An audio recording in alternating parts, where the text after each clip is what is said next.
शाळेवरती जी क्रांतिकारकांची नावे दिलेली आहेत ती सर्वांनी आपल्या वहीमध्ये लिहून घ्यायची आहे.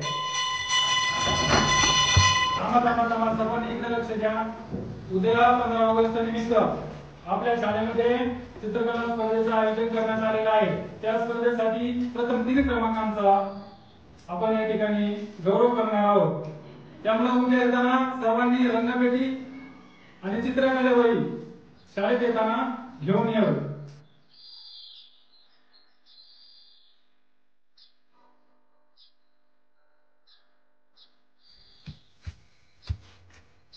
आई काय रे बाळा, तुम्हाला शाळेत चित्रकलेची स्पर्धा आहे तर तुम्हाला चित्रकलेची वही आणि स्केच पेन घ्यायला मला पैसे देशील ना? अरे बाळा, आपल्याकडे एवढे पैसे नाही, उद्या बाजार भरायचा आहे, त्यातून जर उरले तर देईल तुला थोडंफार. बरं नक्की ना? हा बाबा देते. पाणी घे, जेवायला चल. आई ग, हात भाजला रे बाळा. काय नाही, हात भाजला.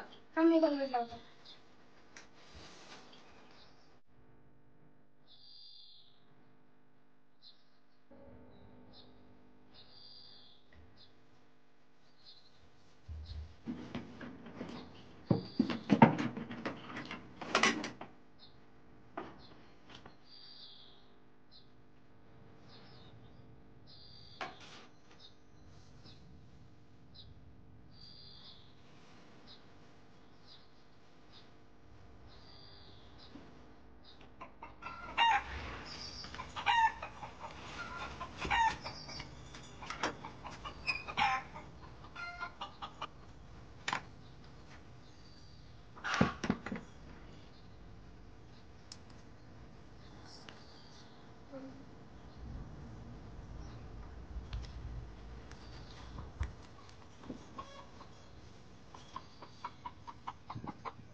देवा, आज माझ्या शाळेत चित्रकलेची स्पर्धा आहे. तुला तर माहिती आहे ना, माझ्याकडे चित्रकलेचं सामान नाहीये, तर तू मला मदत करशील ना?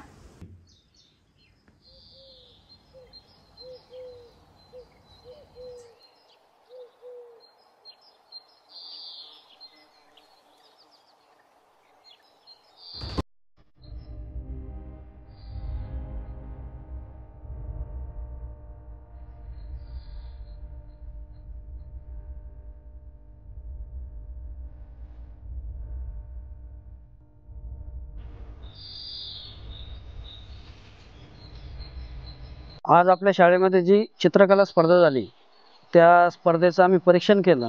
आम्ही चित्र काढली होती, पण आमच्यापेक्षा तुमचे चित्र छान होते. त्यातून आपण 3 नंबर काढलेले आहेत. 3रा नंबर आलेला आहे रोशनी केदारी. तिने बक्षीस घ्यायचं आहे.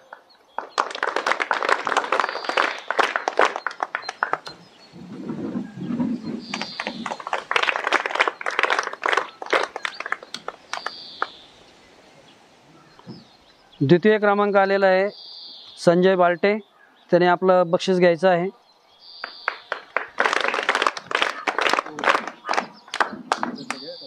प्रथम क्रमांक आलेला विद्यार्थी आहे.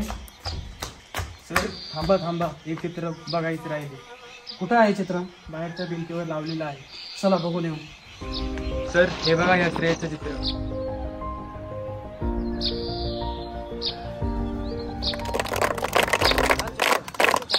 स्पर्धेमध्ये प्रथम क्रमांक आलेला आहे श्रेयस प्रकाश डेरे. मी आदरणीय सरपंचांना विनंती करतो की त्याला ट्रॉफी देऊन सन्मानित करावं.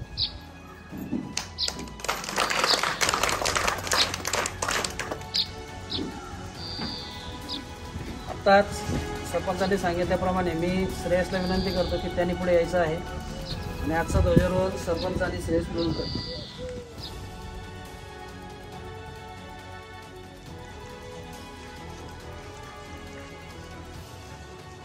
ध्वज के लिए सलामी होंगे. सलामी दो.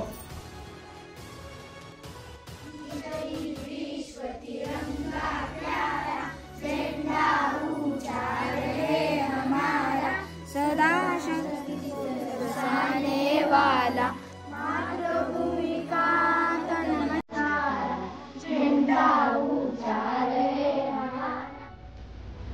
आपण शिकतो की स्वातंत्र्य दिन हा केवळ उत्सव साजरा करण्याचा दिवस नसून त्यांनी उपभोगलेल्या स्वातंत्र्यासाठी असंख्य व्यक्तींनी केलेल्या बलिदानाचे स्मरण आहे. हे एकता, दृढ निश्चय आणि स्वतंत्र राष्ट्राच्या मूल्याचे संरक्षण आणि पालन करण्यासाठी प्रत्येक नागरिकाची जबाबदारी आहे.